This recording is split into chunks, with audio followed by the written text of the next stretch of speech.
Thierry, deuxième minute, merci d'être aussi prolifique. Nos patients cirrhotiques guéris de leur virus C, il faut continuer à les surveiller, un travail intéressant. Oui, tout à fait, un travail intéressant de l'équipe de Beaujon, donc notamment de nos collègues du CREG, qui ont participé à cette belle étude, qui est un suivi des sujets guéris de leur hépatite C, bien sûr au stade de cirrhose, et de voir chez ces patients le risque résiduel de cancer du foie.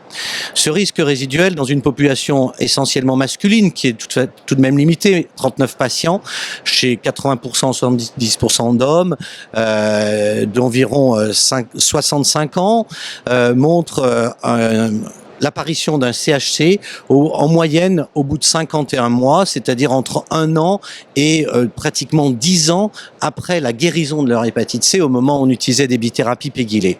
Et finalement, comme dans les analyses univariées, on retrouve comme facteur l'obésité, c'est-à-dire un BMI supérieur à 25 et également il s'agissait surtout de Child A.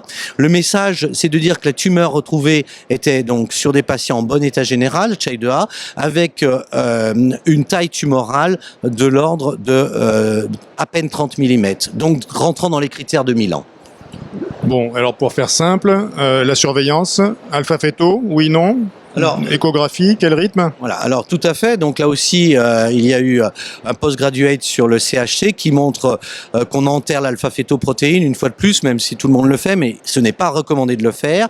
La deuxième que nous savons, c'est qu'il n'est pas intéressant de faire une échographie trimestrielle, que semestrielle ça suffit.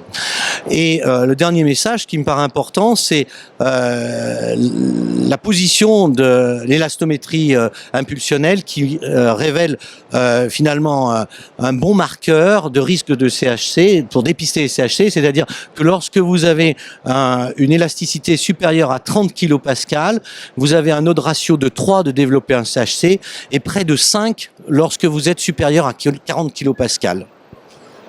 Et faire maigrir les malades. Et faire maigrir les malades. Merci, à bientôt.